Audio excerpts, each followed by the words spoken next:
Olá, meus amigos, muito bom dia. Sou o Dr. Antônio Martins de Farias, eu sou contador, sou advogado e analista, institucional com uma visão democrática. Hoje eu chamo a atenção. Em primeiro lugar, é o seguinte: eu quero agradecer demais a todos os meus amigos, minhas amigas, aos 906 inscritos, 926 inscritos no meu canal. Estava com 924, ganhei dois, estou muito feliz. Obrigado também às 34 pessoas que visualizaram o meu vídeo. Eu deixo aqui o meu telefone, o meu e-mail, caso queira entrar em contato comigo, fique à vontade. Eu falo de Santa Cruz do Capibaribe, Pernambuco. Hoje são 6 de março de 2026, feriado em Pernambuco, data magna, de Pernambuco hoje, e a gente tem que comemorar, a revolta de Frei Caneca, lá em 1824, 1817, 1824, que são as datas das revoluções pernambucanas. Bom, gente, hoje eu falo assim, eu trago como título, economia fraca, crime organizado e favelização.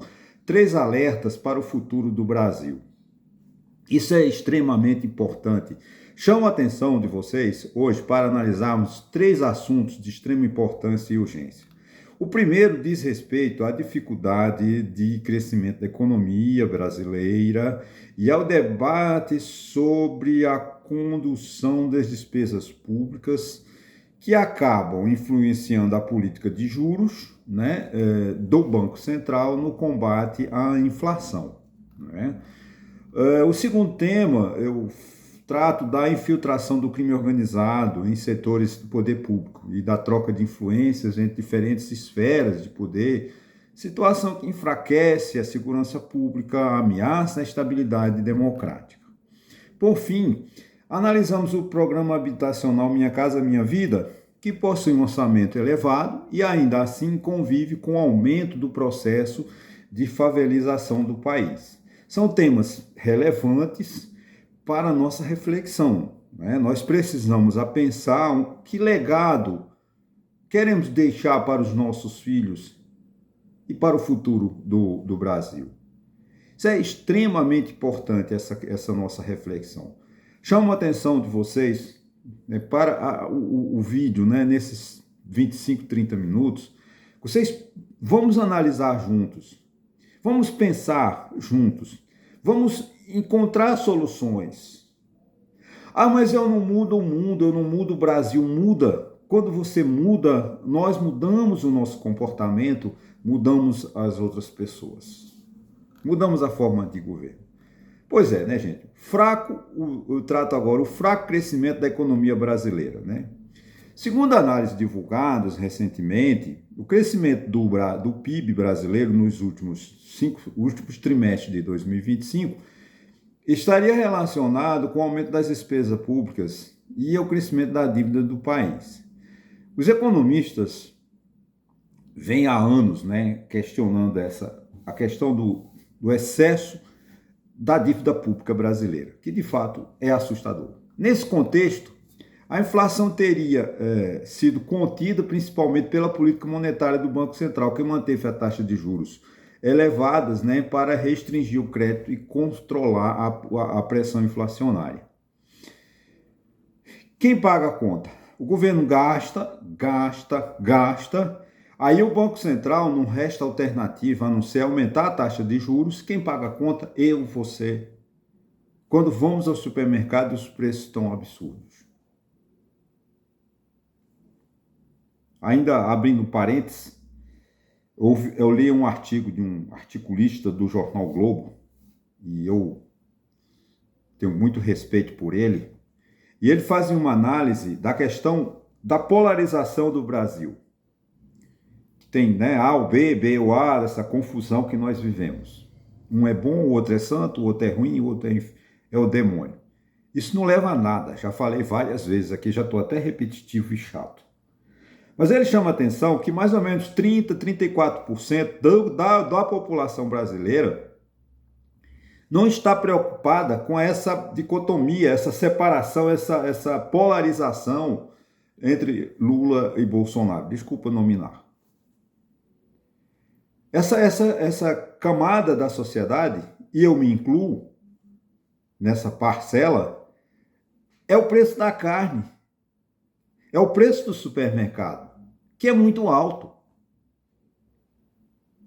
Eu vejo isso semanalmente, o excesso do aumento de preço nos supermercados. Isso é consequência de uma política desastrosa de gastos excessivos. E o Banco Central, para segurar a liquidez, ele precisa de manter a taxa de juros em patamares elevados. Outra coisa que nos chama atenção é a baixa taxa de poupança interna e o nível reduzido de investimento também limita o potencial de crescimento econômico do nosso país. Né? Isso aí, os especialistas apontam que a economia brasileira cresce de forma sustentável em torno de 3% ao ano. Né? Para que essa economia crescesse mais, os investimentos precisavam sair do patamar de 16% do PIB e aproximar-se de 23%. Esse debate não é novo. Né? Nós já vemos há anos discutindo a questão do investimento. Tem que investir, tem que investir. Mas o governo não sobra dinheiro do governo. O governo tem déficit. Só não tem um déficit maior porque tem contas que ele tira. Ele gasta, mas não põe na conta. Diz, isso aqui não é despesa. Isso aqui ele faz despesa e diz que não é despesa. Para enganar a população dizendo que ele cumpriu as metas do arcabouço fiscal. Cumpriu não, porque ele gastou mais do que arrecadou. Esse debate não é novo. Há anos que os economistas alertam para a necessidade de aumentar o investimento produtivo. Né?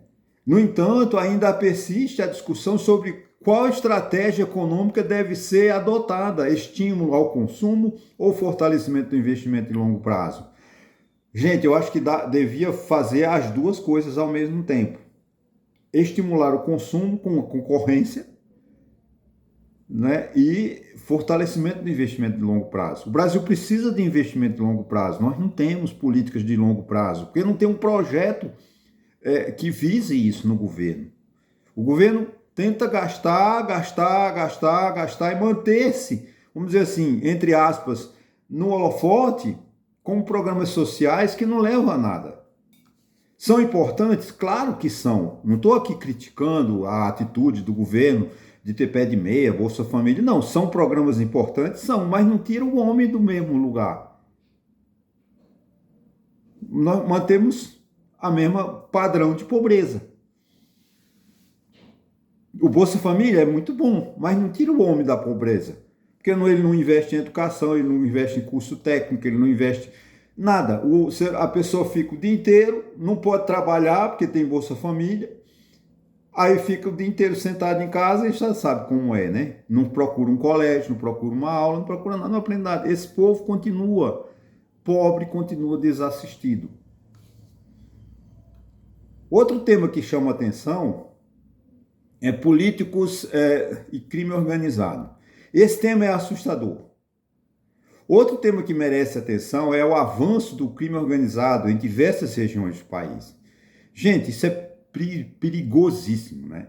Estudos indicam que milhões de brasileiros vivem em áreas, né, de onde organizações criminosas exercem forte influência territorial.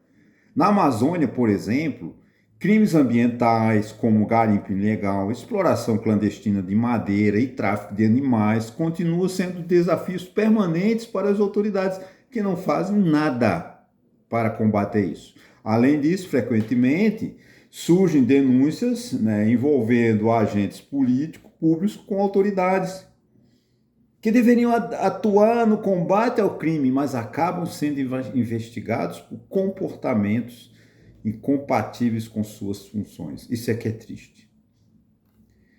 Casos recentes mostram operações policiais, como foi o caso ontem de São Paulo, né, dentro de instituições públicas, o que evidencia a necessidade, gente, de fortalecer os mecanismos de controle, transparência e responsabilização.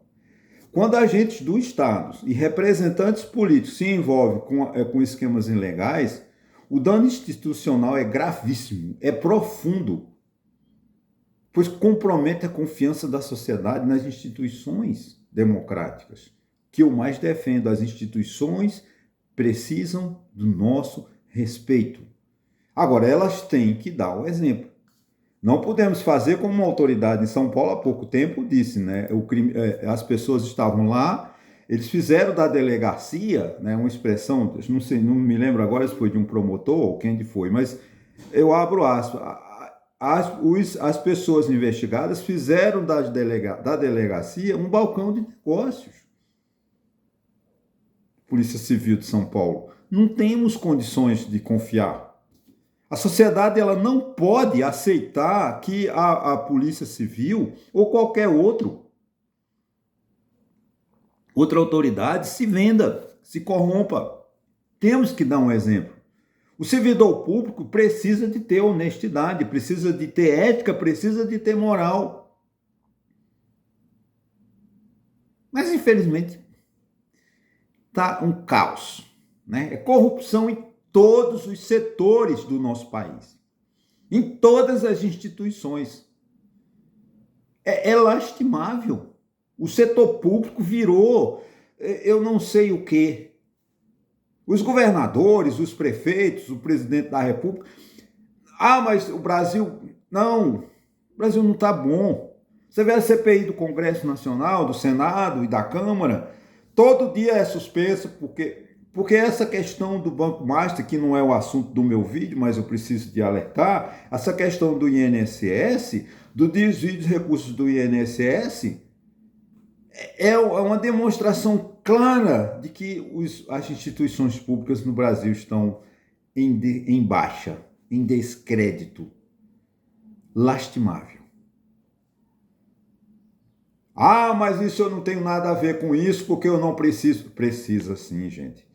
Porque é o orçamento público, é o nosso dinheiro que deixa de ser investido em educação, em saúde, em segurança. Porque se não tem segurança. A Polícia Civil de São Paulo, né, como disse aquela autoridade lá, que eles fizeram da delegacia um balcão de negócio, eles estão preocupados com o combate à violência? Claro que não. Estão preocupados em ganhar dinheiro. Isso é a corrupção instituída, né? Segundo instituições, há pouco tempo divulgadas, 50 milhões de brasileiros convivem diariamente em áreas dominadas pelo crime organizado. Isso é, grosso modo, como se nós pegássemos toda a população da Venezuela e colocássemos no Brasil. Pessoas dominadas pela desorganização, pela desordem. Isso é triste. O que legado nós vamos deixar para os nossos filhos, como eu alertei, como eu chamei a atenção no início desse vídeo? Né? Outro tema que merece reflexão, e me permitam que eu vou ler um pouco, o programa Minha Casa Minha Vida e o desafio da favelização. O programa Minha Casa Minha Vida, criado nas primeiras décadas do século XXI, né, lá com os primeiros governos de Lula, representa uma importante política pública de acesso à moradia para milhões de brasileiros. Não negamos isso. A Minha Casa Minha Vida é um excelente programa que estimula a população carente a ter acesso à moradia. Isso é muito importante. Né? Sem dúvida, muitas famílias foram beneficiadas, não resta dúvida. Em cidades do interior, aqui eu abri um parêntese. Quando veio um programa Minha Casa Minha Vida, por exemplo, para Santa Cruz de Capibaribe, que eu nem sei se tem, aí quando termina as casas, os vereadores, cada um pega uma parte e distribui para os cabos eleitorais. Isso não é política, mas infelizmente acontece, tá, gente? Tem várias denúncias, a gente sabe disso. Pessoas que realmente merecem ter acesso a uma moradia ficam afastadas porque os interesses, né, são distribuídos para pessoas influentes. Sem dúvida, muitas famílias, como eu falei, né, foram beneficiadas com o financiamento habitacional por meio desse programa, não resta dúvida. Entretanto, um dado chama a atenção. Segundo análises publicadas na imprensa nacional, entre 1985 e 2024, o território ocupado por favelas no Brasil teria triplicado, passando de 53 mil hectares para aproximadamente 146 mil hectares. Ou seja, a favelização continua em franca expansão. Isso é o que? Falta de política de governo, uma política habitacional séria, comprometida com o melhoramento das condições de vida das pessoas. É um sinal de pobreza absoluta? Sim. Tem esse aumento, tem algum, vamos dizer assim, um mercado especulativo? Existe, muito forte, nas principais cidades do país. A favelização é uma forma de chamar a atenção, pois eles criam as favelas para ganhar votos, né? Sustentar currais eleitorais. Essa é uma realidade. Mas não vamos entrar nesse detalhe, que eu quero chamar a atenção. Esse crescimento levanta um questionamento importante. Por que mesmo com grandes programas habitacionais, a expansão das áreas precárias continua acontecendo? Essa é uma grande pergunta. E a gente tem que analisá-la juntos, né? A resposta envolve diversos fatores, na minha opinião, como crescimento urbano desordenado, desigualdade social, migração interna e falta de planejamento urbano adequado. Isso é fundamental. Eu aprendi na faculdade, no estudo que existia isso em 89, 88, 89, na minha primeira faculdade, que existia uma cadeira na faculdade chamada Estudo dos Problemas Brasileiros. Foi retirado logo na redemocratização, porque diziam que essa cadeira era da ditadura militar. Mas era uma cadeira interessante, porque estudava realmente os problemas do país, né? Da Amazônia ao Nordeste. A gente fazia na faculdade eu aprendi muito o Brasil, né? Vamos dizer uma geografia do Brasil através do EPB. Do meu saudoso professor Walter. Faço aqui uma homenagem a todos os professores, porque o professor Walter era uma figura extraordinária, um grande mestre, um grande educador. Brasília foi programada pelo Oscar Niemeyer para, no ano 2000, ter 1 milhão de habitantes. Tá? 1 milhão. Porque Brasília é uma cidade administrativa. Ela foi criada no ideal de Juscelino Kubitschek e da Constituição de 1891 para ser a capital administrativa do Brasil. No ano 2000, Brasília já tinha 4 milhões de moradores. O que levou, né, Brasília a esse aglomerado urbano, desordenado, favelizado de Brasília, que tem a maior favela, acho que, do Brasil. Antigamente, a maior favela era da Rocinha. No entanto, hoje a maior favela do Brasil fica em Brasília, com 32 mil, 33 mil habitantes. Governadores populistas, para ganhar voto, traziam as famílias do Ceará, do Piauí, e a cada um dava um lote. Tinha uma senhora, que eu tenho até respeito por ela, chamada Maria do Barro. A Maria do Barro era uma invasora de terras públicas no Distrito Federal. Ela saía de uma invasão, ela invadia um terreno, aí o governo dava um lote, aí ela enchia a família dela do Ceará. Quando a família dela, gente que morava no Rio, no São Paulo, ganhava terreno em Brasília. Iam para lá, muitos iam para lá. Aí ela saía daquele, quando legalizava aquele terreno, ela invadia outro. Aí um governador, que não vou citar nome, quando ganhou, era populista, convidou-a para ser secretária de habitação. Pronto, aí encheu Brasília. Brasília virou, hoje tem 6 milhões ou 7 milhões de habitantes. Desordenado. Eu estive em Brasília há 1 ano e meio, aproximadamente. É uma cidade que no meu tempo, que eu morei em Brasília até 91, não havia tanto morador de rua. E eu percebi agora muitos moradores de rua, principalmente no setor comercial. Isso significa o quê? Pobreza no Distrito Federal. Então, essa questão do do crescimento urbano desordenado, desigualdade social, migração interna e falta de planejamento urbano, isso é um problema seríssimo. Né? Diante disso, gente, o desafio não é apenas construir moradias, mas integrar políticas de habitação, urbanização, mobilidade e desenvolvimento econômico. Eu concordo plenamente com essa minha visão, pelo seguinte, claro, eu vou ter que concordar porque é minha, né? Primeiramente, porque eu cito como exemplo a cidade de Santa Cruz do Capibaribe. A cidade de Santa Cruz de Caparibe é uma cidade que cresce assustadoramente. Todo dia tem uma rua nova em Santa Cruz. Você não chega um dia em Santa Cruz que não tem uma quadra nova. Agora eles resolveram criar um tal de galpão. Pronto, é galpão para tudo que é lado. Galpão eles cavam um buraco, põem 2 ferros, 4 ferros e uma estrutura de cimento e concreto e faz ali cobre.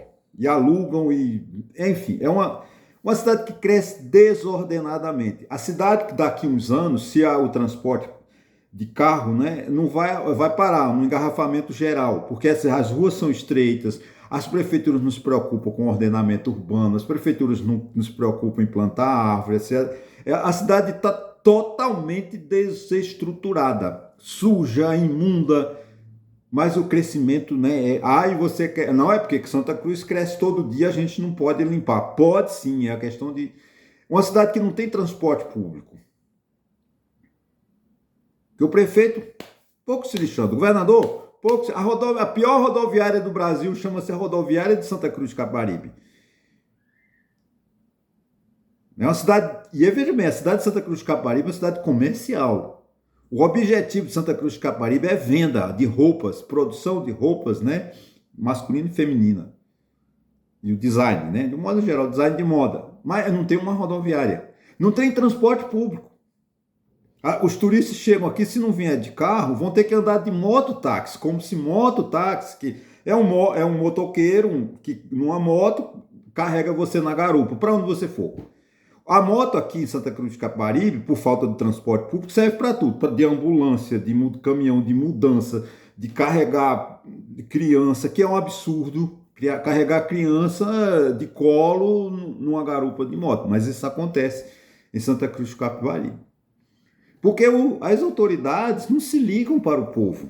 Isso é falta. E a cidade que cresce desordenadamente exatamente por causa da facilidade. Eles vão comprando, vão expandindo, vão criando bairros e vão criando bairros. A prefeitura não cadastra, não tem IPTU, não tem nada. Vem a água, a companhia de eletricidade põe um número. Aí vem a companhia de água, põe outro. Água não tem muito, né? Porque a Compesa aqui, a companhia de água aqui é muito fraca. Mas a eletricidade não, até que funciona.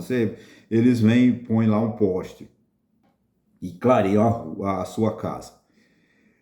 Tudo isso são erros que a gente precisava de evitar, né? Ter mais respeito com o ser humano, porque nós não temos. Os 3 temas, já a conclusão, né, discutidos, gente, hoje revelam desafios importantes para o Brasil. O crescimento econômico, ele exige equilíbrio fiscal e investimento produtivo, coisa que no Brasil é muito baixo. 16, 17%, o investimento é muito pouco, né? A poupança interna, o povo brasileiro é muito pobre, não tem como fazer poupança. Porque o brasileiro não tem hábito de poupar? Não, porque ele não tem mesmo, não tem dinheiro. Ele chega no final do mês, ele tem que gastar tudo, ele não compra, né? Não dá para ele viver, né? Então ele não pode poupar, né?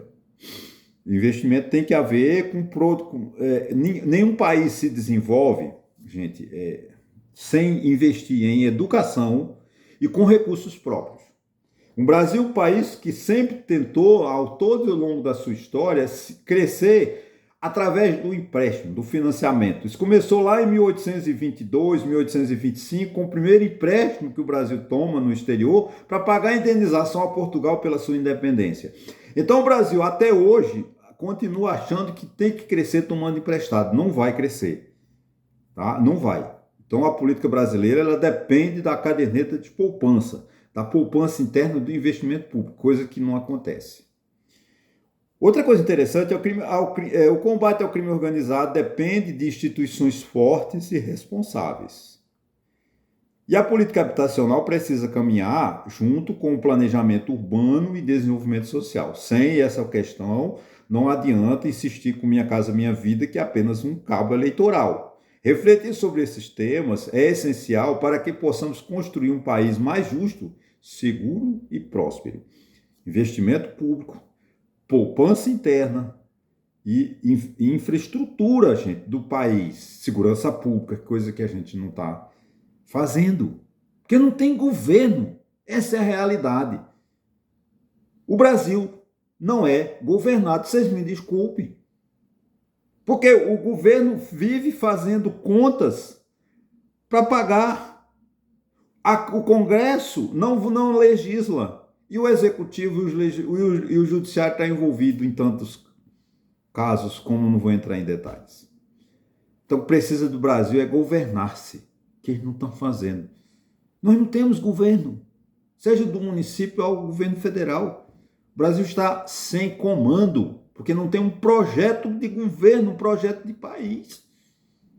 Se vive hoje em dia nas redes sociais de fofocas, desculpa o termo, mas é isso que acontece. Gente, muito obrigado se você chegou até aqui. Não se esqueça de se inscrever no meu canal. Até o final de junho a gente ultrapassar 1000 inscritos. Eu conto com a sua colaboração e um bom final de semana e até segunda-feira, se Deus quiser.